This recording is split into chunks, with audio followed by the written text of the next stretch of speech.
kò bọ́lá jẹ́ ara mi níṣẹ́ wà bíbù àtọ̀dá onímọ̀ tó pọ̀ Pasuma láti kún mi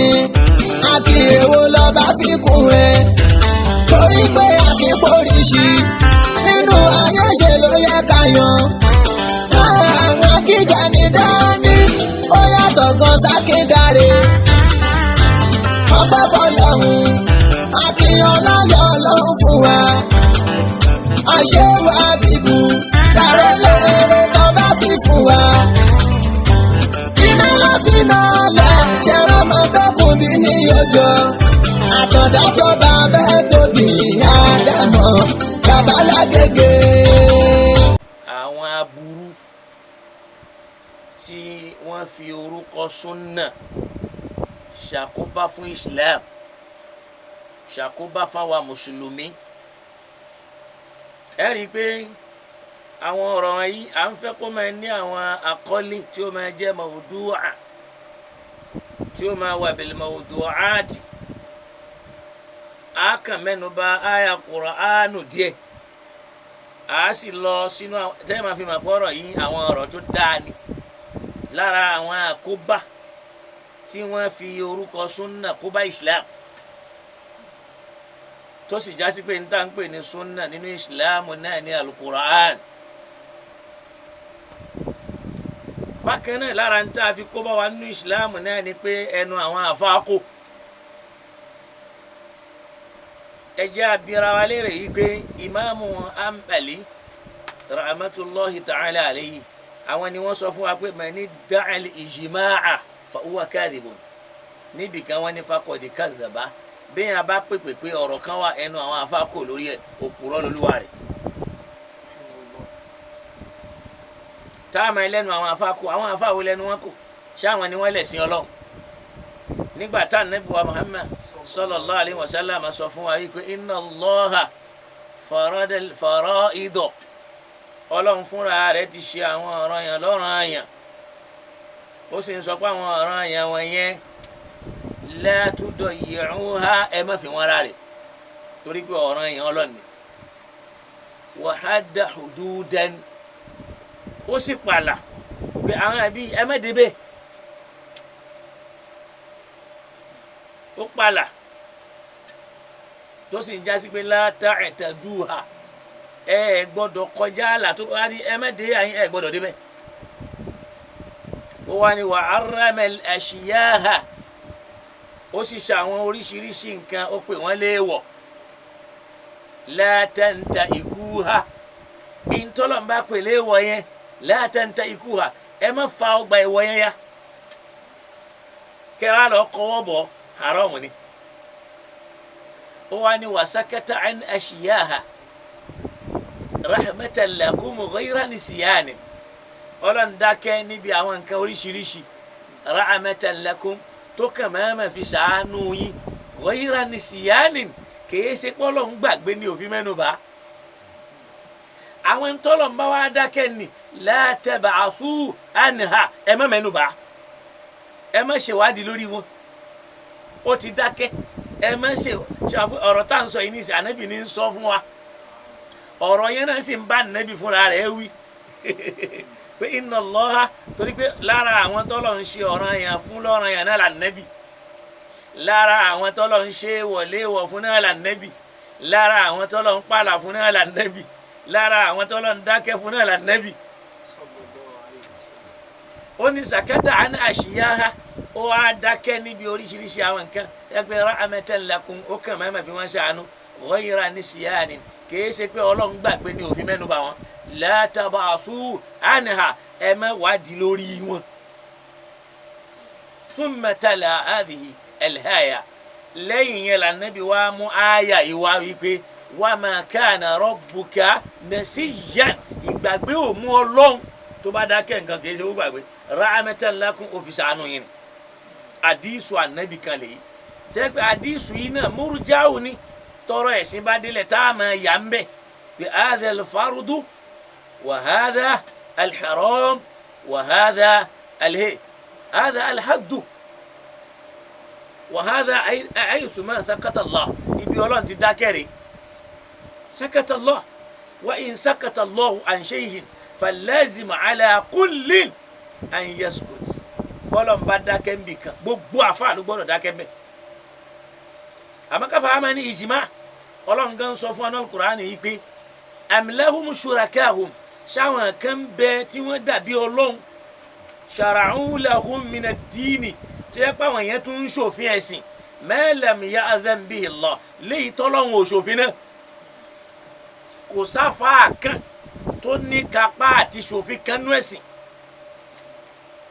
ló fi jásí pé tá a bá lọ sọ́dọ̀ àwọn àhímà mẹ́rẹ̀ẹ̀rin Abu Hanifa rahmatulahi ta'ala alayhi wọ́n jẹ́ oyé wa wípé haramun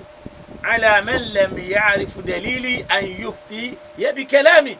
èèwọ̀ ni fẹ́nikẹ́ni tí ò mọbi tí mo ti rí dájọ́ mi kó wá máa fi bá mi ṣe dájọ́ pé n tí mo bá dá kìí ṣe túláàsì ní kó o bá ń ṣe kí ni kó o bá ń fi dájọ́ tó o bá ti mọbi mo ti rẹ́rìí rẹ̀.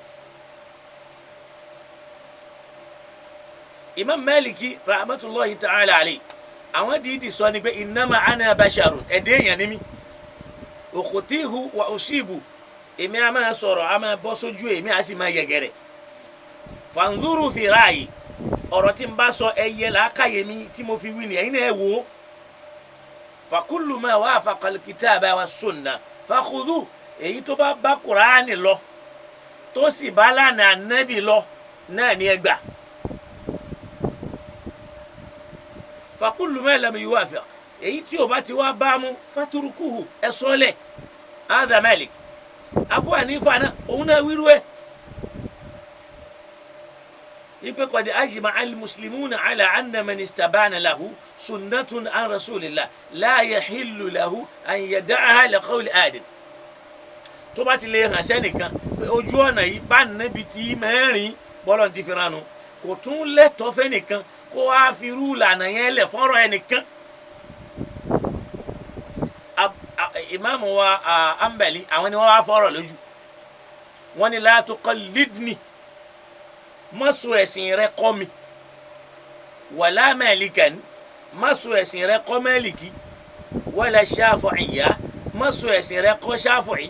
wala al-Awza'i má sọ ẹ̀sìn rẹ kọ́ Awza'i wala Thawri má sọ ẹ̀sìn rẹ má Thawri khudhu min aydu akhadhu al-hadith ìwọ náà lọ gbé ọ̀rọ̀ níbi tí wọ́n ti gbé wádìí ọ̀rọ̀ ibì kan làwọn ti rọ̀rọ̀ ìwọ náà wádìí ọ̀rọ̀ tiẹ̀ mẹ́ mọ́ dì mọ́ wọn lẹ́ni à ń dì mọ́ wọn àmọ́ ẹni ìjìmá àwọn wo ni ìjìmá yẹn náà Imam Maliki Abu Hanifa ẹnu wọn ti kò.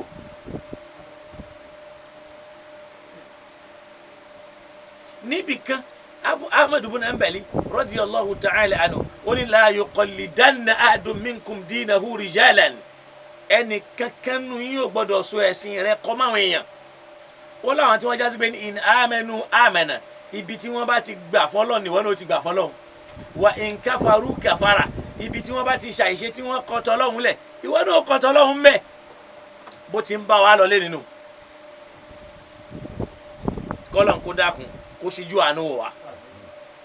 ká mẹ́nu bà al-Qur'ani níwọ̀n bá ká tó bọ́ sínú ọ̀rọ̀ lára àwọn nǹkan tí wọ́n fowókọ súnà ṣàkóbá fún Islam ni mo fẹ́ mẹ́nu bà níwọ̀n bá kò sì ní pẹ́ torí a máa wo àsìkò pẹ̀lú programu wa yìí. A'udhu billahi minash shaitanir rajim bismillahir rahmanir rahim. A rí pé a ti lọ pé Tọ́há súrà yìí a ti sọ fún wa pé a máa jẹ́ súratu Tọ́há a máa jẹ́ súratul Kalimi torí pé ń bẹ̀rẹ̀ lọ́wọ́ bá ti bá Musa sọ̀rọ̀ a sì máa jẹ́ súratu Musa wọ́n a máa pè bẹ́ẹ̀. ما أنزلنا عليك القرآن لتشقى ọlọ́run sọ alukur'ani kalẹ̀ fún wa nẹ́bì lítàṣẹ̀kọ́ nítorí àti fi dáyé láàmú tàbí nítorí àti fi kó wàhálà bá wa nẹ́bì àbí nítorí àti fi kó wàhálà bá àwọn ènìyàn illa tadhkiratan liman yakhsha bí ìṣèpá sọ kalẹ̀ tadhkiratan kó máa jẹ́ ìwé ìrántí liman yakhsha fẹ́ni tó bá fẹ́ páyà Ọlọ́run tanzilan sísọ̀kalẹ̀ ìwé náà mimman khalaqal arda ó sọ̀kalẹ̀ látọ̀dọ̀ ẹni tó dá sánmà fúnra rẹ̀ was samawati ẹni ó dá sánmà àti lẹ́lẹ̀ tó dá lẹ́lẹ̀ àtàwọn sánmà àlèolé tí sánmà yẹn náà wá ga tó ń fúnra rẹ̀ jẹ́ ní gíga arahmanu alal arshi istawi arahmanu ọlọ́run ọba aláàánú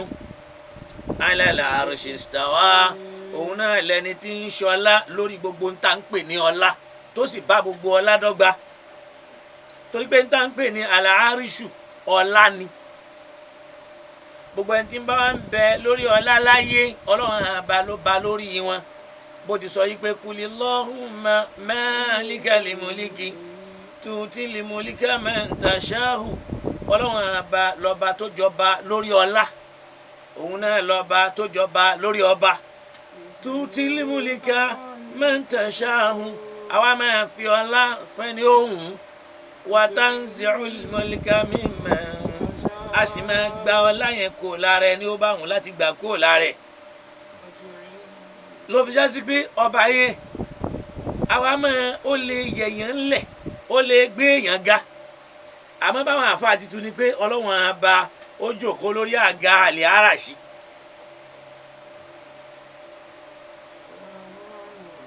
ò gbọ́ tó sì já sí pé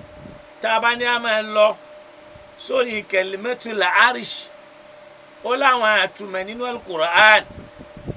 àlàáríṣù lọ́dọ̀ alárúbáwá a máa túmọ̀ sí àga àlàáríṣù a máa túmọ̀ sí ọlá àlàáríṣù a máa túmọ̀ sí ìtẹ́ àlàáríṣù a máa túmọ̀ sí bùsùn àlàáríṣù a máa túmọ̀ sí ìtẹ́ àwọn ẹyẹ àlàáríṣù a sì máa túmọ̀ sí ní tó ga kódà àjálé ó lè tó sí àlàáríṣù igi tó ga ó lè sùn sí àrùsù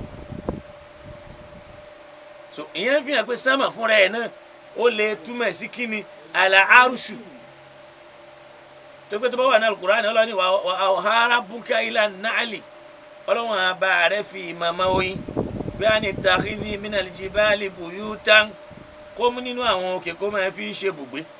wa minash shajari kó mú nínú àwọn agi kó máa fi ṣe bùgbé wa mimma ya'rishuna àtàwọn tó ga náà pè nǹkan ní alẹ́ àríṣù nǹkan tó ga tẹ̀gbẹ́ àga ẹ̀mí mọ́yàbùrú náà mìíràn sùkúfì àwọn àjálẹ̀ kò síbi tó yín ò lè lò nínú gbogbo ẹ̀ àmọ́ ibi tí mo kàn fẹ́ tún bì ní pé ń padà wá bẹ̀ pé ara mẹ́nu ọlọ́run àbá láàánú alẹ́ àríṣì istawa òun nìkan náà lẹni tó bá gbogbo ọlá dọ́gba yóò bá dọ́gba láàárọ̀ yóò bá dọ́gba lọ́sàn yóò bá dọ́gba lálẹ́ ẹlòmíì lè lo ọlá láàárọ̀ kó má rí lò lọ́sàn ẹlòmíì lè lo lọ́sàn kó má rí lò lálẹ́ ẹlòmíì lè rí lò lálẹ́ kó má bá dàárọ̀ àmọ́lọ́hún yóò máa lò alálà àríṣì istawa yóò máa dọ́gba pẹ̀lú ọlá ní gbogbo ìgbà lẹ́ẹ̀máa bá pẹ̀lú òun lọ́lọ́lá nítorí pé kíni máàlíkẹ̀l múlíkì òun lọ́ba tó pọn láti ń fún ẹni lọ́lá tanziul mulka mimman tasha'u tí ó máa gba ọlá kó lọ́rọ̀ ẹni òun wa tu'izzu man tasha'u a sì máa gbé ẹni tó fún a máa gbé ga sínú ọlá wa tudhillu man tasha'u a sì máa yẹpẹrẹ ẹni tó bá wùn torí pé kí ni biyadikal khayri torí pé gbogbo àṣẹ nǹkan yẹn ọwọ́ rẹ̀ ló wà ala kulli shay'in qadir torí pé òun náà lọ́ba tó ní agbára gbogbo nǹkan ló fi sọ pé lahum ma fi samawati wa ma fil ardi ọba táwí náà ló wà ní gbogbo ìkápá ma fi samawati gbogbo tí ń bẹ nínú àwọn sánmà nínú àwọn nǹkan ńláńlá àwọn kàwákìbù àwọn nùjúmù tí wọ́n ń bẹ àwọn ṣùmùsù wa ma fil ardi òun náà ló ní kápá gbogbo tí ń bẹ nínú lẹ́lẹ́ àtòrí ẹ̀ wa ma baynahuma òun náà lọ́ba tó ní kápá tí ń bẹ láàrin sánmà àti lẹ́lẹ̀ wa ma tahta thari àti tí ń bẹ lábẹ́ lẹ́lẹ̀ kí ló wà lábẹ́ lẹ́lẹ̀ omi ní ń bẹ wa ma tahta thari òkúta ń bẹ wa ma tahta thari àwọn kòkòrò ń bẹ wa ma tahta thari òun náà ní ń pàṣẹ gbogbo wọn wa in tajhari bil qawli bẹ́ẹ̀ bá wá ń sọ̀rọ̀ síta tẹ́ ń pariwo rẹ̀ táyé ń ro pé ń bá ilẹ̀ ń wí fa innahu ya'lamu sirra wa khafi ọba ya'lamu sirra ó máa ń tẹ̀ ń sọ ní jẹ́jẹ́ ní kọ̀rọ̀ wà àkàfẹ́ àtẹ̀yí tẹ́ ẹ tọ́jú tẹ́ ẹ fi hàn síta gbangba torí pé Allahu ọlọ́run àbátawí yẹn la ilaha illa huwa kò sẹ́nìkan tá a tún lè pè lọ́lọ́run tí ó máa pàṣẹ ayé àtọ̀run kọjá ọba táwí yẹn láwùlẹ̀ àsìmá olè òsèlè gbogbo ọkọ tó sì dáa jù láyé ọlọ́run àbá ní ń jẹ́ bẹ́ẹ̀ wà alẹ́ àtàkàdé tó Mùsá ìjẹ́ ìròyìn ànábì Mùsá ti dé bá wa ànábì Muhammad ibẹ̀ yẹn láwa dúró sí tá a fi wọnú ọ̀rọ̀ tá a fẹ́ sọ̀rọ̀ àwọn ìdá tafsiri wa dúró mẹ́gbẹ́ alẹ́ àtàkàdé tó Mùsá ìjẹ́ròyìn Mùsá ìjẹ́wọ́ ànábì ti gbọ́ ó ń fi hàn pé tó ha ma anzalna alayka al-Qur'ana litashqa illa tadhkira kó máa jẹ́rántí liman yakhsha ìrántí yẹn yóò bẹ̀rẹ̀ lórí ànábì tó fi dórí àlùmọ̀ rẹ̀ ń bọ̀ bẹ́ẹ̀ ó ní alẹ́ àtàkà àdìsù Mùsá lẹ́yìn tó fi hàn pé ọ̀rọ̀ tó fẹ́ sọ fún ànábì yẹn náà àwọn wo ló fẹ́ sọ fún ó fẹ́ sọ fún wa ibẹ̀ yẹn á wà lọ sórí pé nínú àwọn aburú tí wọ́n fi orúkọ súnà ṣe pé mo ti tú àyà mẹ́ mo ti dúró mo wá fẹ́ mú ẹ̀kọ́ Ramadan sábẹ́ rẹ̀ ká tuntun wá padà lọ wọnú ọ̀rọ̀ anabi Musa nínú àkóbá èyí tí wọ́n forúkọ súnà ṣe fún Islam pọ̀ o tí ò kéré o lára àkóbá tí wọ́n forúkọ súnà ṣe tí mo kàn fẹ́ sáré mẹ́nubà náà ni ká sọ wípé obìnrin ò lè ṣiṣẹ́ láwùjọ àfi kó sáwà kó dàbí ẹrú tàbí ká sọ wípé full housewife kò lè dáǹkẹ́ ẹ lọ́wọ́ gbọ́ àwọn tí wọ́n máa ń gbé súnà lórí àwọn kan àdéhùn pé ìyàwó wọn ò lè dá nǹkan ní láyé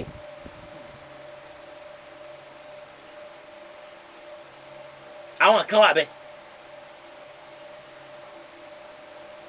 bọ́n tá a bá wo alukur'ani kur'ani ò gbà bẹ́ẹ̀ tá a bá lọ sínú súrátù nìsáì ìwọ náà gbé kur'ani rẹ àyà 32 ọlọ́run fúnra rẹ̀ jẹ́ àmọ̀ wípé obìnrin lè ṣiṣẹ́ àìlè ṣiṣẹ́ obìnrin yẹn náà ló dá ìsìláàmù padà sẹ́yìn lónìí tí wọ́n pé ibi tó yẹ kó wà kọ́ ló wà òun náà la bá débi wípé obìnrin ò lè ṣe wáàsí obìnrin ò lè sọ̀rọ̀ láwùjọ àmọ́ tọ́píìkì ibi kọ́ tọ́píìkì ọ̀dọ̀ adégún wà lọ́hùn nítorí mo ti forí rẹ̀ pé bẹ́ẹ̀. alukurani wa ń sọ fún wa pé látàtàmẹ́náwó ìwọ náà ṣí látàtàmẹ́náwó ma fadalallahu bihi ba'dakum ala ba'din lirrijali nasibun mimma kasabu walinnisa'i nasibun mimma iktasabna. واسألوا الله من فضله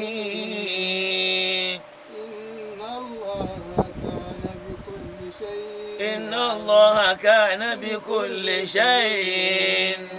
عليما gbọ́ Al-Qur'ani ń bẹ àwọn àfáàgbé wa nu súnà wípé obìnrin ò lè ṣiṣẹ́ Al-Qur'ani ń sọ fún wa kóbìnrin lè ṣiṣẹ́ kó lówó kó kọ́lé kó lọ́lá kó jẹ́ èèyàn pàtàkì láwùjọ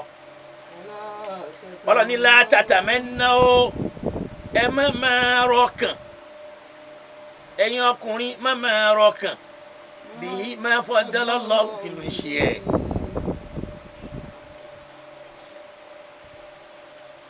wàlá tàtàmẹ́náwó Kùránì ní ẹ má máa rọkàn má fadalallahu bihi ba'dakum ala ba'din ọlá tọ́lọ́wọ́n bá ṣe fún ọkọ lórí ìyàwó rẹ̀ kí ìyàwó máa nírọ̀ kan wípé ọlá yẹn kó jẹ́ tòun tàbí kọ́lá ni ó wálẹ̀ wala tatamannaw ma faddala Allahu bihi ba'dakum ala ba'din kí ọkọ náà sì máa ní ìrọ̀kàn wípé oore tó lù wá ṣe fún ìyàwó rẹ̀ kó a máa ní ìrètí pé oore yẹn kò yẹ kó jẹ́ tiẹ̀ bẹ́ẹ̀ pé láyé lónìí ọkọ ó máa rojọ́ wípé ìyàwó gba kádàrá òun tí ìyàwó bá ti ní lárí díẹ̀ lẹ́ẹ̀mọ ọkọ ń ranù yóò máa rojọ́ wípé ìyàwó òun gba kádàrá òun ó lè ní kádàrá kẹ́nìkan gbà á torí pé ìkan nínú àwọn ọ̀jọ̀gbọ́n ó ní mithilu rizikika lẹ́dí anta tatilubuhu mithilu dhillika alladhi yamshi ma'ak wa anta la tudrikuhu mustajilan fa idha khallawta anhu taba'ak wọ́n ní mithilu rizikika àpèjúwe ntọ́ fẹ́ jẹ láyé àti ntọ́ fẹ́ jẹ láyé wọ́n ní mithilu dhilli alladhi yamshi ma'aka ó ṣe déédéé bòjì tí ń bá ọ rìn káàkiri ni anta la tudrikuhu mustajila sọwárí ìbòjì rẹ ni ó lè kánjú kó sáré kó bá torí pé kí ni idha khallawta anhu taba'aka tó o bá padà lẹ́yìn ìbòjì ni ìbòjì yẹn yóò tẹ̀lé ọ la tatamannaw ma faddala Allahu bihi ba'dakum ala ba'din ẹ má máa rọkàn orin tọ́lọ́run ṣe fẹ́ nìkan lórí ẹnìkejì bóyá lọ́dọ̀ ọkọ ni lọ́dọ̀ ìyàwó Kùránì wá ní lirijali nasibun ọkùnrin náà ní ìpín tó fẹ́ lò láyé mimma kitasabu lára iṣẹ́ rẹ̀ tó gbáyé ṣe bóyá ó ṣiṣẹ́ ó gba sálárì bálùkù sọ fún wa yìí pé la tansa nasibaka mina dunya má gbàgbé ìpín rẹ̀ láyé ó wà ní lirijali nasibun ọkùnrin lẹ́tọ̀ọ́ ó sì lérè mímọ́ kitasabu lórí iṣẹ́ tó ṣe ó entitled sáwọn iṣẹ́ yẹn kóun náà fi gbé nǹkan ṣe láyé rẹ̀ wali nisa'i nasibun bẹ́ẹ̀ làwọn obìnrin náà làwọn náà entitled láti ní ìpín rẹ̀ mímọ́ kitasabuna látara iṣẹ́ tí wọ́n ṣe iṣẹ́ rẹ̀ tó ṣe ó lè fi kọ́lé ó lè fi ra mọ́tò ó lè fi ralẹ̀ ó lè dọ̀gá lẹ́nu iṣẹ́ Kùránì ló wí bẹ́ẹ̀ tàbá ń sọ̀rọ̀ ìtìsáb Ọlọ́run ń sọ̀rọ̀ iṣẹ́ ọwọ́ iṣẹ́ téèyàn máa ṣe Kùránì gbà pọ́kùnrin lè ṣiṣẹ́ obìnrin lè ṣiṣẹ́ àwọn àfáà súnnà wọ́n lóbìnrin ò lè ṣiṣẹ́ Ọlọ́run ní was'alullaha min fadlihi tó bá yẹ pé ọkọ rí i pé ìyàwó ló lówó tó sì lọ́lá ń di iṣẹ́ rẹ̀ was'alullaha min fadlihi ìwọ náà bẹ Ọlọ́run nínú ọlá rẹ̀ kó dáwọ́ náà lọ́lá má rọ kan tìyàwó rẹ̀ ní kó bọ́lẹ̀ was'alullaha min fadlihi obìnrin náà tí ò bá ní tọkọ mọ̀rọ̀ kan kí tọkọ nì mọ̀ ṣe kéétà rẹ̀ ìwọ náà bẹ Ọlọ́run nínú ọlá rẹ̀ torí pé kí ni torí pé inna Allaha kana bi kulli shay'in aliman gbogbo nǹkan lọ́lọ́run ti mọ̀ bí ó ti rí ó mọ ọkọ tí ó ní owó ju ìyàwó ó sì mọ ìyàwó tí ó ní owó jọkọ lára àwọn àkóbá kan tí wọ́n fi súnnà ṣe sí Islam náà ni tó fi wá di pé gbogbo obìnrin ọkọ ẹlòmíì tó bá ti kú lójijì báyìí kó tó rọ́kọ fẹ́ ìyàwó jẹ́ ni wọ́n sì máa fi tí ò yẹ kí wọ́n fi lọ wọ́n máa fi lọ wọn ò tún wá rẹ́ni tí ó fẹ́ lásìkò tọ́mọ rẹ̀ bá pọ̀ òun náà sì níṣẹ́ Kùránì léèyàn lè ṣiṣẹ́ àwọn afa wọn ní kò lè ṣiṣẹ́ ṣẹ́ẹ́rì pákó bá ńlá kan ẹ náà ẹ jẹ́ àjọ gbèsè làkàyè ṣẹ́ẹ́rì pé àkóbá ńlá kan tó lágbára ni ẹlẹ́ẹ̀kejì tí mo wá fẹ́ mẹ́nubà òun náà ní wípé gbogbo bí tí ó yẹ kóbìnrin ti lékún nínú ẹ̀sìn láyé ni wọ́n máa fi súnà dá padà sẹ́yìn wọ́n máa fi súnà dá padà sẹ́yìn lápẹẹrẹ bíi sọláàtùl jùmọ̀ bíi ìrun jímọ̀ in táwọn àfa gbé kalẹ̀ nínú súnà ní wípé la tajibu ala nisa'i pé kìí sọ̀rọ̀ ẹ̀yàn fóbìnrin kó kí jímọ̀ kódà àwọn àfa gbà yí pé ittafaqa ahlul ilmi bí wọ́n ti wínú wọ́n lẹ́nu àwọn onímọ̀ kò ala anna salatal jumu'a la tajibu ala nisa pé kìí sọ̀rọ̀ ẹ̀yàn ní kóbìnrin ó kírun jímọ̀ wa annahunna yusallina fi buyutihinna dhuhra arba'a pé wọ́n máa fi kírun zúrì nínú ilé wọn tí ó máa jẹ́ rákà mẹ́rin ni ọ̀rọ̀ àwọn àfáà súnnà ni o.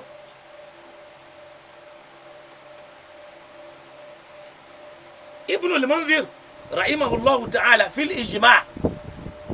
nínú tírà tí wọ́n gbé ní al-ijma' lọ́wọ́ nọ́mbà 52 wọ́n gbà wípé wa ajma'u ala wọ́n fẹnu kò wípé ìrun jímọ̀ o kò sí fóbìnrin ìyẹn ni pé ajma'u ala la jumu'a ala nisa pé kò tiẹ̀ sí ìrun jímọ̀ fóbìnrin ẹnu àwọn àfáà kò wípé kò ṣe kíni bí ìgbà tó jásí páwọn ni wọ́n ní Islam ẹ̀rí kọ́ ni wípé ibi báyìí ni bàbá wa lágbájá dúró lé o kèé ṣẹ̀rí o pé Sheikh Kamali ibi tí wọ́n dúró sí rè Sheikh Adama ibi tí wọ́n dúró sí rè Sheikh Guniya ibi tí wọ́n dúró sí rè Sheikh Kunti kèé ṣẹ̀rí o ẹ̀rí ni madha qala Allahu kí l'Ọlọ́hun wí wa madha qala rasuluhu alladhi lam yukhalifu ma qala rabbuhu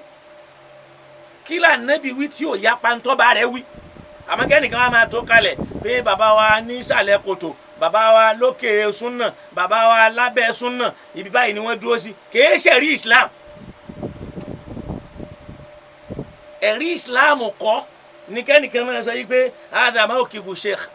hadha mawqifu fulan hadha mawqifu fulan ẹ̀rí Islam kọ́ lè yí wọn pé àwọn bàbá wa lẹ́pẹ́ ibi báyìí ni wọ́n wà àwọn bàbá wa l'Ábùjá ibi báyìí ni wọ́n dúró sí àwọn bàbá wa ńlọrin ibi báyìí ni wọ́n dúró sí rárá o kìí ṣe ẹ̀rí fún Islam o torí pé tá a bá lọ tá a bá bọ ẹnìkan wọ́n máa sọ yí pé Sheikh Kamali ọlọ́mọba wa kẹ́wọn wọ́n sọ yí pé ìkúnlẹ̀ ò sí nínú Islam ìwọ wá béèrè pé ẹ̀rí wo ni Sheikh Kamali mú wá ńgbà tí wọ́n sọ bàbá sọ lẹ́nu ni mọ́kìfù bàbá nu ó wá lè fi ṣẹ̀rí fẹ́lòmíì tó lẹ́rí tó lè mú ẹ̀rí wá tó lè wá Qur'anan aw hadithan kìí ṣẹ̀rí torí àwọn èèyàn máa ń sábà sọ bẹ́ẹ̀ mọ́kìfù ẹnìkan ò lè jẹ́rìí ẹ̀sìn àmọ́ ń tàlù Qur'ani bá mú wá qati'iyyan tó gé hàn bẹ́ẹ̀ yà bá takò kò tún sọ ire lọ́rùn mọ́ lẹ́ni Qur'ani yẹn láwa máa ń takò tá a máa béèrè ẹ̀rí àwọn àgbà kan wọ́n wá sọ pé Ibn al-Mundhir ló wá ń sọ nínú al-Ijma' wípé wa ajma'u ala ẹnu àwọn àfáà kò lórí wípé la jumu'ata ala nisa kò sí ìrun jímọ̀ fóbìnrin rárá lẹ́ni ẹ wú ọ̀pọ̀lọpọ̀ àwọn ìyá wa wọ́n yé lọ jímọ̀ o kódà nígbà táwa kéré àmọ́ bàbá wa kẹ́ńlẹ̀ yìí ọlọ́mọba wa ṣe dáadáa fún wọn wọ́n lọ mọ́ṣáláṣí jímọ̀ tí wọ́n fi jáde láyé nítorí àwọn àkọ́ ìdù kan tí ń jẹ́ àkọ́ ìdù fiqhiyya táwọn àfọ onífíkíù dálẹ̀ táwọn sì nígbàgbọ́ pẹ̀lú rẹ̀ torí pé àwọn èyí lọ jímọ̀ tóbìnrin bá ti kírun àdánwò tó dé náà nù wọ́n á jókòó ńlé wọn wọ́n sì ṣe bẹ́ẹ̀ wọ́n lọ jímọ̀ tán fi kú tírú wọn pọ̀ bẹ́ẹ̀ kódà ńlẹ̀ yìí ẹ wá wẹ̀rí tí wọ́n mú wá pé obìnrin ò lè kí jímọ̀ kò sì lẹ́tọ̀ọ́ kó lọ kí jímọ̀ pé ìrun jímọ̀ yẹn ṣọ́ra yẹn fún òun ni hadithu Tariq ibn Shahabi hadithu yìí radiyallahu anhu ọlọ́mọba wa yọ́nú sí wọn wọ́n ní anna nabiyya sallallahu alayhi wa sallam qala wọ́n lá nàbí sọ wípé ẹ máa gbọ́ o al-jumu'atu haqqun wajibun ala kulli muslimin fi jama'atin ẹ gbọ́ àdìsù ni al-jumu'a haqqun wajibun ala kulli muslimin fi jama'atin wọ́n lá nàbí sọ wípé jímọ̀ o ìrun jímọ̀ o haqqun wajibun ọmọ mi tó ń pè ní akun wàjibù akul ayin tẹ́ ń pè ní fardu ayin tí ò gbọ́dọ̀ yọ ẹnì kankan lẹ̀ irun jímọ̀ tẹ́ rí wọn akun wàjibù ojúlówó ọ̀ranyàn ni yẹ pé kódà ọ̀rọ̀ pé nìkan lè kí ẹnìkan ò ní kíkọ́ akun wajibun ala kulli muslimin fún gbogbo ẹni tá a bá pè mùsùlùmí gbogbo ẹni tó bá ṣe kí ni tá a bá pè mùsùlùmí fi jama'atin kó kí i ní jàmá ẹ wá wo ní tán wá fi kú tí ó máa jẹ ẹ pé tẹ bá wọlé kulli muslimin ọkùnrin àti obìnrin ti wọ bẹ ngbọ ti ní kulli muslimin ó ti kó ọkùnrin àti tani àtobìnrin dání fi jama'ati ní jama wọn ẹ wá wo addition tó wà wọ lára wọn wá ní illa arba'a àfẹ̀yàn mẹ́rin ní jimá yẹn ò kàn tí èyí ṣọ̀rọ̀ yẹn fún wọn wá ní abudun mamlukun ẹrú kan tó wà lábẹ́ ìgbèkùn awi mura'atun tàbóbìnrin obìnrin ò lẹ́tọ̀ọ́ àti kí jímọ̀ àwọn sọ̀bíyùn tàbọ́ ọmọ kékeré àwọn mẹ̀rídùn tàbá láàrẹ̀ ṣàpẹtẹ bá wà dìtì ní ìsìn ẹni tó sàárẹ̀ ó lè má lè lọ jímọ̀ ọmọ kékeré tí wọn àti ìbéèrè ẹ̀sìn lọ́wọ́ rẹ̀ ó lè má lè lọ jímọ̀ ẹrú bóyá lọ́dọ̀ ẹni tí ń bẹ lábẹ́ rẹ̀ tí ì bá ṣe mùsùlùmí ó lè má lè lọ àmọ́ obìnrin kí ló ṣe o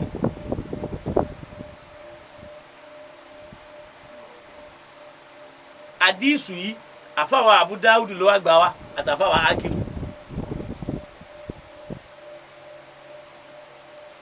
tí a bá lọ ka àdísù 1067 lọ́dọ̀ wọn Ìmáàmù Nawawi wá dá sàdísì yìí nínú tírà wọn tí wọ́n ń pè ní Al-Majmu' tá a bá lọ ka volume 483 volume 4 page 483 tá a bá lọ kà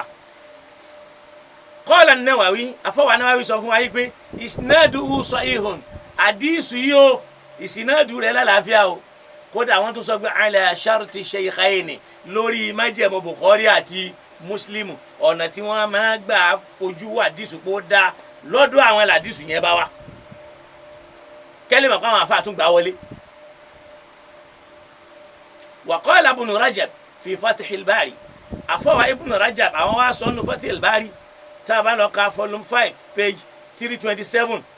àwọn náà ní isnaduhu sahihun wọn ládìsí yẹn ó lálàáfíà. wa qala tabatu katira tá ń pè ní Irshadul Faqih tí ìkànnì àwọn àfọwà náà tún sọ ń bẹ àwọn náà sọ pé isnaduhu jayyidun mi rò pé ọgbọ́n tí mo sọ yìí àwọn náà sọ pé isnaduhu jayyidun nínú Irshadul Faqih tá a bá lọ ka volume 1 page 190 wa sahahahu Al-Albani Sheikh Al-Albani dẹ̀ sahaha rẹ̀ fi Sahihil Jami' wípé túlá obìnrin ò lẹ́tọ̀ọ́ kó kírun jímọ̀ zuri ni ó máa kí wọ́n sahaha àdísù ni ládìísù tó bẹ̀rẹ̀ wípé al-jum'atu haqqun wajibun ala kulli muslimin fi jama'atin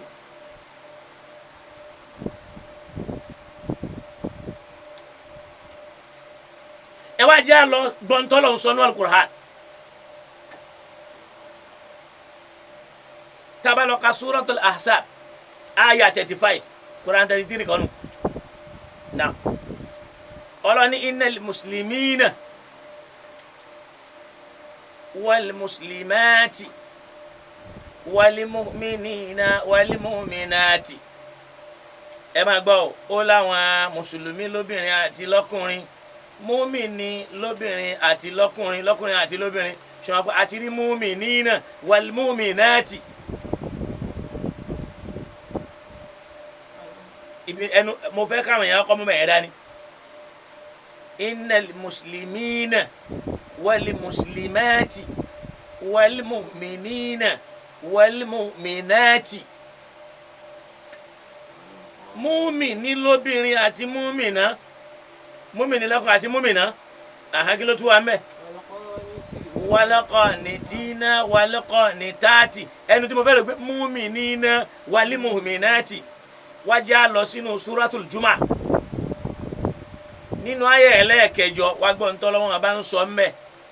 ó ní ya ayyuhal ladhina amanu. tó bá ti lè jásí pé irun jimá kìí ṣe ọ̀ranyàn fóbìnrin tọ́lọ̀ ń dẹ̀ pé ya ayyuhal ladhina amanu. ṣáàwẹ̀ Ramadan wájú ọ̀ranyàn fún gbọ́ pé ya ayyuhal ladhina amanu kutiba alaykumus siyam. gbogbo bí Ọlọ́run bá ti ní ya ayyuhal ladhina amanu láyé ó ń bọ́kùnrin àti obìnrin sọ̀rọ̀ ni.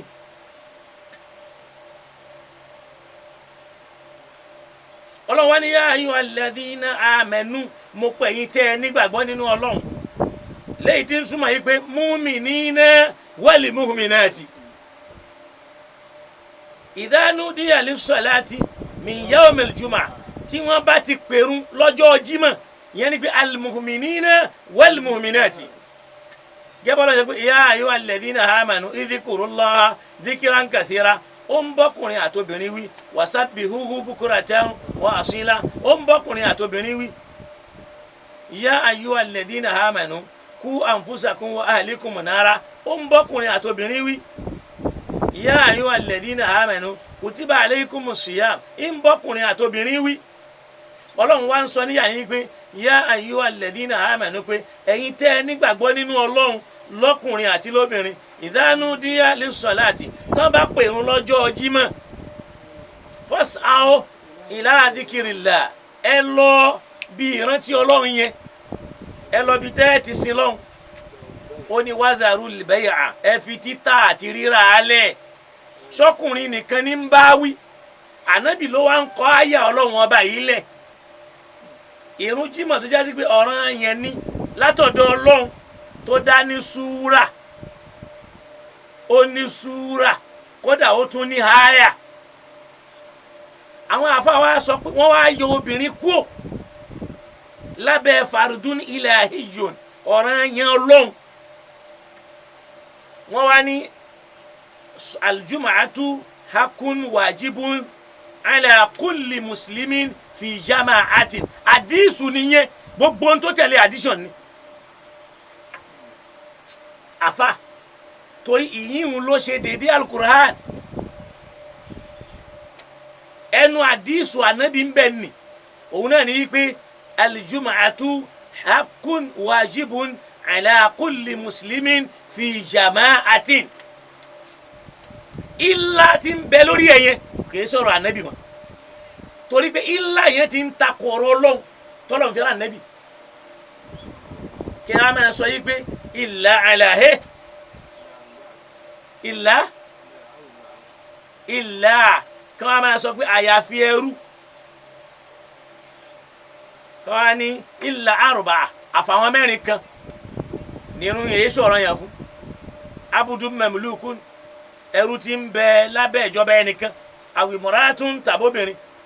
àwòsàbíyún tàbọ́mọdé àwòmẹ̀rídùn tàbálàrẹ̀.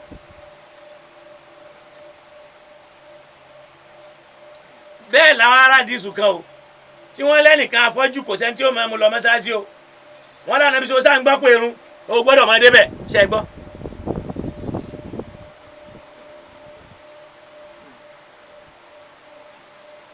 tálùkùránì dẹ̀ ń sọ fún wa yìí pé laysa alal a'ma harajun wala alal maridi harajun wala alal a'ma harajun. ìyẹn àgbọ́dọ̀ ìnira ò sí fáfọ́jú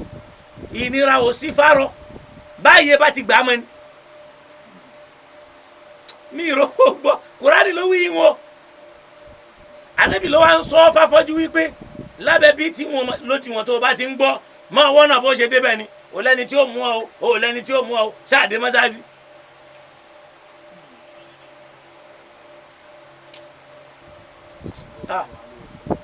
ọlọ́run ní ìdánù díẹ̀ lè sọ láti mi yawmil jumu'ah tí wọ́n bá pèrún lọ́jọ́ jímọ̀ fas'aw ila dhikrillah ẹ lọ bí ìrántí ọlọ́run dharul bay'a ẹ fi títà àti rírà lẹ̀ dhalikum khairul lakum ìyíhun ló wá lóore fún yín jù sórí yẹn ò kan obìnrin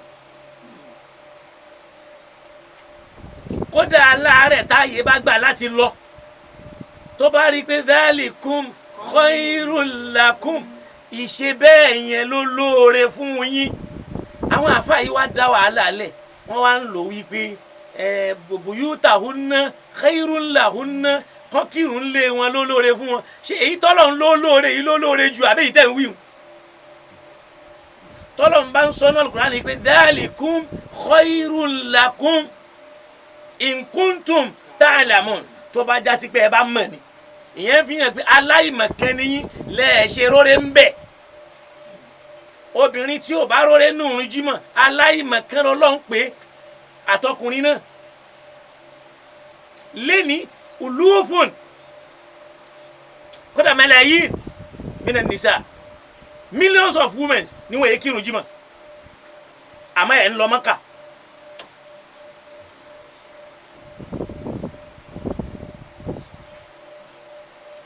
millions of women ni wọ́n fi nǹkan yìí ṣàkóbá fún tí wọ́n yẹ kírun jímọ̀ ẹ wá wáyà Al-Qur'an ó ní ìdánù dhalikum khairul lakum ìyíhun gangan níbẹ̀ yẹn lóore yín wà àwọn wá rọ àdìsí yìí pé la tamna'u ima Allahi masajidallah àdìsí nìyín o ẹ má kọ̀ fóbìnrin tí ń jẹ́rú Ọlọ́run kó má lọ mọ́sáàsì o làwọn àfáà bá tún háàdì pé wa buyutahunna khairul lahunna kódà mo ní ìwé ń yà yín tó ń jẹ́ ìwé tí wọ́n ṣe ní Jamiatil Islamiyya Al-Madinatil Munawwara tíwé yẹn ń sọ fún wa pé àdìsù yẹn àgbélẹ̀rọ ni bá ń yẹ̀wò òun náà rí Majallatul Jamia àwọn tí wọ́n ti lọ Jamia láyé àtijọ́ ni wọ́n ní ilé orí Majallatul Jamia Al-Islamiyya bil Madinati Al-Munawwara eléyìí sì ti pẹ́ ṣotiri 1404 láti 1404 al-Hijri ńgbà ọ̀rọ̀ bá padà débẹ̀ torí ń jọ mo sọ àfáàfọ́ Ọlọ́run ṣọ́ fẹ́ máa wà rọ́ fún gbà náà Ọlọ́run ní kó padà dákẹ́ lérí ẹ̀ Al-Qur'ani sọ pé dhalikum kọ́ lọ jímọ̀ nì khairul lakum níbẹ̀ lóore ń bẹ fẹ̀yìntẹ́ nígbàgbọ́ nu Ọlọ́run in kuntum ta'lamuna tẹ́ ẹ bá mọ̀ ni àmọ́ lẹ́ni wọ́n wá ń sọ fún àwọn èèyàn yìí pé buyutahunna khairul lahunna léyìí tí ń jẹ́ ziyadatun alal hadith addition on hadith tí èyí ṣe pé ìta nàbí wí lọ́wọ́ Bukhari látòkè délẹ̀ la tamna'u àti Muslim ó lè rí buyutahunna khairul lahunna ó máa rí inú àwọn súnánù ni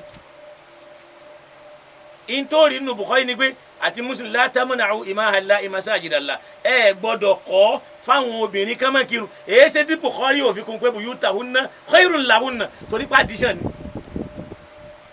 kódà níbi kan Imam Bukhari sọ yìí pé ó ní kódà tí ìyàwó yín bá gbà yànda kóun fẹ́ lọ mọ́ṣáláṣí lọ́gànjọ́ òru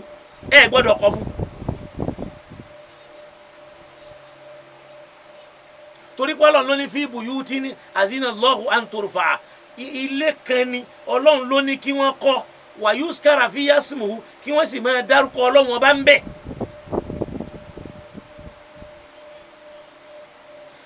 lójú ayé Ànábì Muhammad sallam ẹ bá wa bí àwọn àfa wa léèrè ṣé obìnrin yẹn kí jímọ̀ lẹ́yìn Ànábì ẹ bá wa bí wọ́n léèrè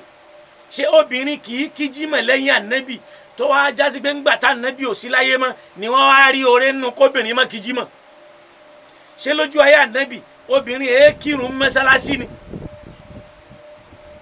ìyí tí wọ́n sì máa mú dání pé ikhtilatu rijal bin nisa wípé ìfararọpọ̀ ọkùnrin àtobìnrin ni wọ́n máa ní wọ́n ń sá fún tó sì jásí pé lọ́wọ́ Bukhari dáadáa láyé Ànábì ọkùnrin àtobìnrin á máa ń ṣàlùwàlá lápapọ̀ nínú akéré kan náà wọ́n á máa ṣàlùwàlá kódà tá nàbí bá fẹ́ kírun fáwọn sàhábà kama fil Bukhari yastafu rijala awwalan yóò tò àwọn ọkùnrin síwájú báyìí thumma sibyan lẹ́yìn yẹn yóò wá tò àwọn ọmọ kéékèèké tẹ̀lé wọn thumma nisaa lẹ́yìn yẹn yóò tò obìnrin tẹ̀lé wọn thumma yaqul yóò wá máa sọ fún wọn yìí pé khayru sufufi lirrijali awwaluha wa sharruha akhiruha èyí tó lóore nínú sáfù ọkùnrin náà lèyí tó tò síwájú yìí o èyí tó sì burú ni kó wá lóun ó lọ tò sẹ́yìn lọ́dọ̀ àwọn obìnrin lọ́hùn yóò sì máa ní wa khayru sufufi linnisa'i akhiruha èyí tó lóore nínú sáfù obìnrin ni kó tò lẹ́yìn bí a tó sì wa sharruha awwaluha èyí tó burú ni kó wá lóun fẹ́ lọ tò síwájú nínú àdìsù kan ó ní akhiruhunna aythu akharahunna Allah ẹ̀yìn ibi tọ́lọ́hun fi wọ́n sí yẹn náà ni ẹ máa fi wọ́n sí lójú ayé ànábì bó ti rí nu lójú ayé Abubakar bó ti rí nu lójú ayé Umaru bó ti rí nu níbo láti wá rí buyutahunna khairun lahunna àwọn èyí ń àgbélẹ̀rọ ni addition no má díìsì ni ibi àwa ń lọ náà ni wípé Ọlọ́run wá ń sọ nípa sọ̀látùl jùmọ̀ yìí wípé idha nudiya lis-salati min yawmil jumu'ah nígbà tí wọ́n bá pè irun lọ́jọ́ Jímọ̀ fas'au ila dhikrillahi ẹ tètè lọ ẹ má fara ẹ má jáfara ẹ lọ bí ìrántí Ọlọ́run wa dharul bay'i ẹ fi títà àti rírà lẹ̀ dhalikum khairul lakum kẹ́ lọ kẹ́ fi títà rírà lẹ̀ kẹ́ lọ Jímọ̀ yẹn dhalikum khairul lakum ibi Ọlọ́run á bá fòrè sí fún yín nù in kuntum ta'lamun tó bá pẹ́ bá mẹ́ni fa idha qudiyati salatu nígbà ẹ bá wá kírun yẹn tán fantashiru fil ardi ẹ wá bọ́ta ẹ fọ́nká sórílẹ̀ ẹ jáde sórílẹ̀ ayé wabtaghu min fadlillahi ẹ tún lọ wá jíjẹ àti mímu lọ tí ń jẹ́ èlé Ọlọ́run lórí ń tà wá ṣe láyé èlé lè yíhun àti ṣẹ̀sìn. wa dhikrullaha kathira ẹ wá máa rántí Ọlọ́run ẹ jẹ́ kí rántí Ọlọ́run abó pọ̀ lọ́kàn yín la'allakum tuflihun kẹ́lẹ̀ máa rí èrè bẹ́ẹ̀ bá ń tà ẹ máa rántí Ọlọ́run ẹ bá ń rà ẹ máa rántí Ọlọ́run ẹ má gbàgbé Ọlọ́run níbi rírà àti títà yín. Ọlọ́run ní idha ra'aw tijaratan tí wọ́n bá wá rí nǹkan òwò kan aw lahwan tàbí nǹkan eré kan infadu ilayha wọn yà lọ bẹ̀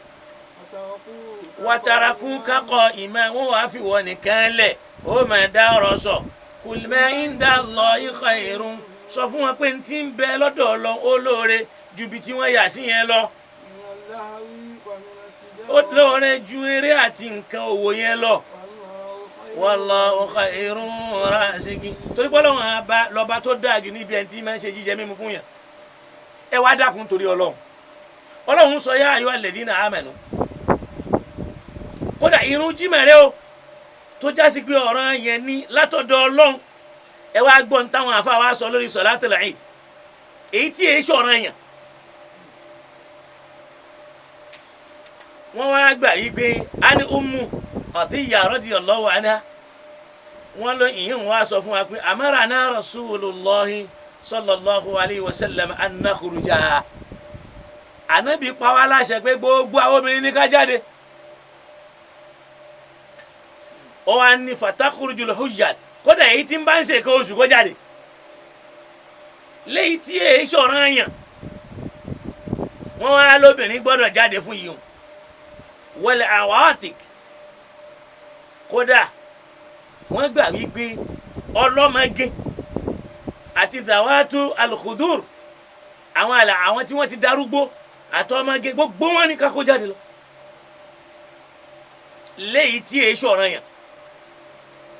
èyí tó wá jọ̀ràn yàn wọ́n ní la tajibu ala nisa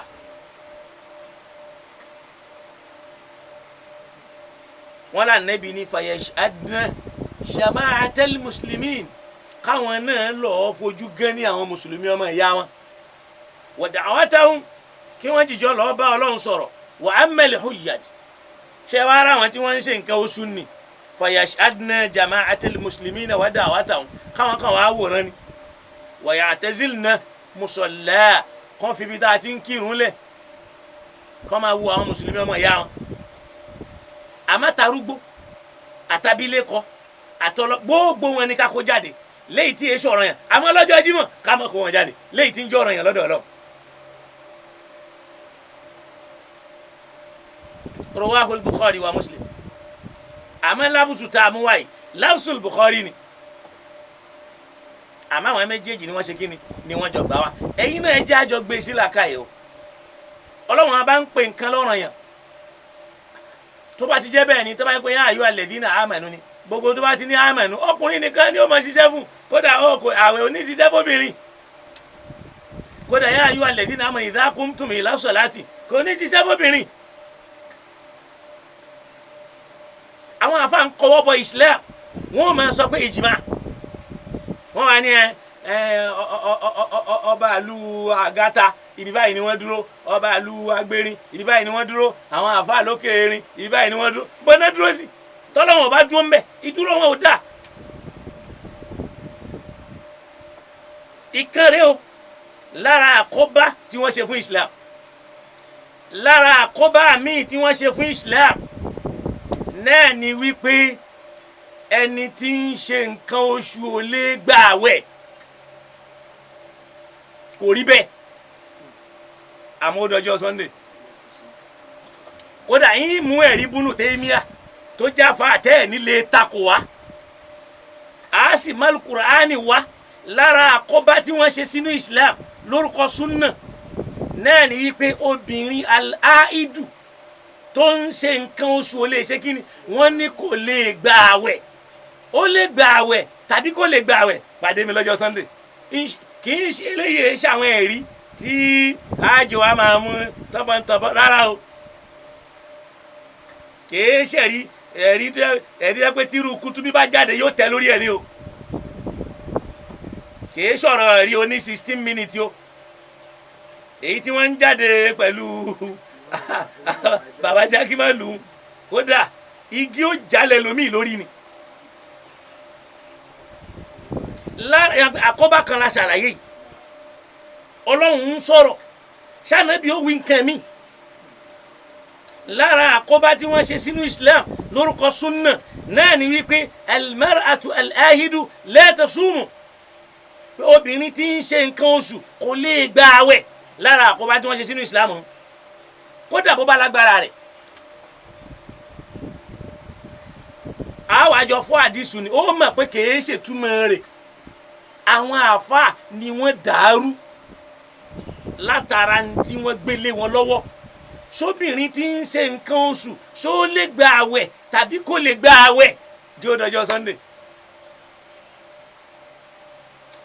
ó mẹ́rin pé àwọn àáfàá ti kó bá Islam obìnrin tí ń ṣe nǹkan oṣù aláàárẹ̀ lòun náà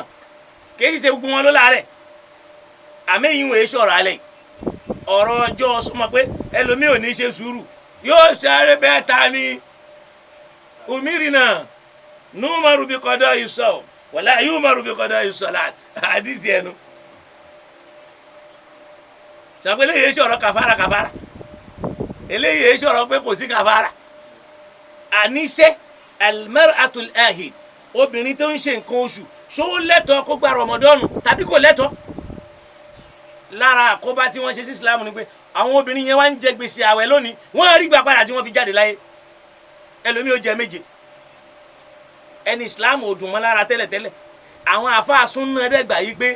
obìnrin lè lògùn tí ó sì sí nǹkan oṣù rẹ̀ kó gbà rẹ̀ ó wà nú àwọn fàtúwà wọn ó wà nú àwọn fàtáwà àwọn àfáà súnà pé obìnrin lè lo àwọn tébúlẹ̀tì tí máa ń sí nǹkan oṣù kó fi gbà rẹ̀ pé Ọlọ́run ó gbà rẹ̀ rẹ̀ àmọ́ inshallah engineer níbí ni a fi àdúgbò náà kọ́ ni àdàgbé ètò rọ̀ sí ní alẹ́ ìdí ọjọ́ Sunday tá a tún mú àkóbá mi tí wọ́n ń forúkọ súnà ṣe fún Islam tó dẹ̀ ń dá àwọn obìnrin padà sẹ́yìn tí wọ́n lẹ́sìn àwọn ní làákàyè wọn ò pé wọ́n ní nùkùsọ́ọ̀nù àkìlí wà nùkùsọ́ọ̀nù dínì pé ẹ̀sìn wọn wà láàbọ̀ ẹ̀sìn wọn ò pé. sọ̀kẹ́ mi ò tí ì ṣàlàyé ọ̀rọ̀ tẹ́lẹ̀ mi ó bọ́ ọ̀tá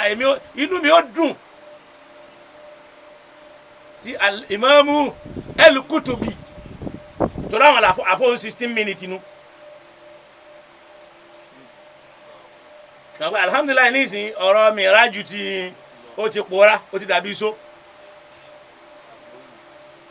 Kutubi sì ṣe 16 minutes kó tó sálọ tó láwọn ń padà bọ̀ wá bá Al-Mubaraku tó rọ̀hún náà ló sọ pé káwọn èèyàn jáde tà Al-Mubaraku. ṣé obìnrin tí ń ṣe nǹkan oṣù lè gbà àbí kò lè gbà wẹ̀ ìwọ jẹ́ kémi kú kó o tó sinmi torí pé tó o bá bọ́ ta yóò padà dẹ̀tẹ́. ọlọ́run o subhanallah wa bihamdihi